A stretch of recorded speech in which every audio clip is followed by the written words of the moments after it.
My name is Estelle, and this is my story of Encounter 4. 2 years ago, I became very depressed.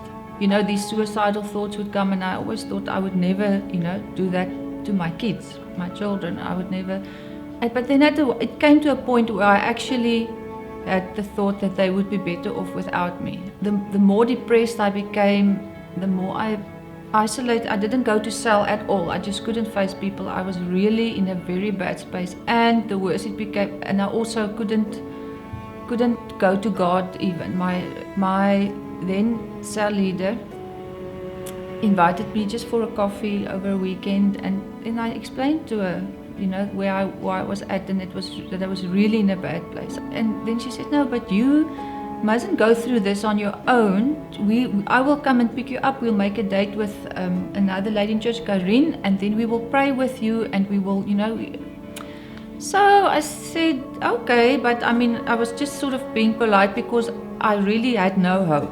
And they just spoke word over me. They prayed for me. They washed my feet. They massaged. They really gave me they just poured God's love on me. And that was an absolute turning point. But it was like almost a total new revelation that, he loves me. I can't earn it. I don't earn it, but he still loves me. So from that point, okay, things went much better. All our parents just do their best.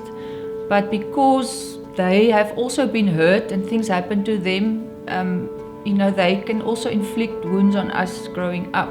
During the Disembowel, something happened again that hurt me, and I didn't let it go and forgive. I just sort of nursed the offense. My heart was getting harder, and obviously it affected my relationship with the Lord also. At one point, somebody suggested that maybe I should go for some kind of deliverance ministry, because with all the good work that I've been doing in therapy, every time it comes up to a point where I just there's the deep-seated feeling of shame.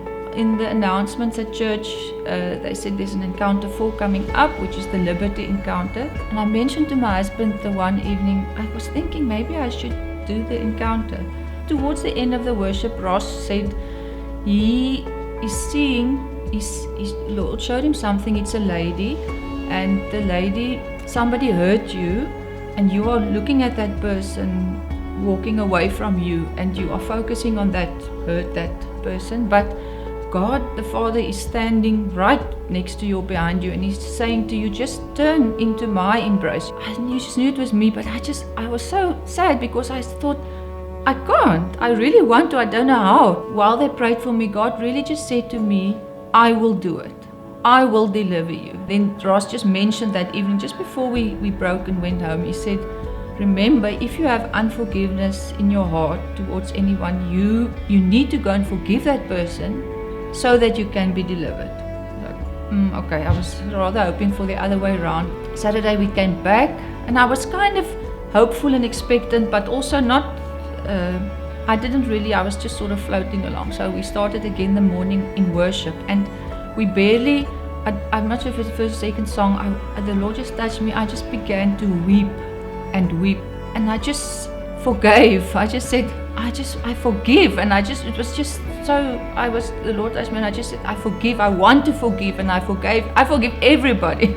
And I had the most incredible encounter at the encounter with God the Father. My experience was that He picked me up in His arms and put me on His lap. From there, from sitting on His lap, it's like a new perspective. I looked down and I saw these things that I've always, for years, 40 years plus, have thought was me. Shame was the first one that I then addressed, because I got a bit angry, and then fear. And it was just from that I really experienced God and as the deliverer and as my loving Father, and just rebuked these things. I'm not sure whether if I say it's like the devil who puts a thought, or just old thought patterns that want to resurface.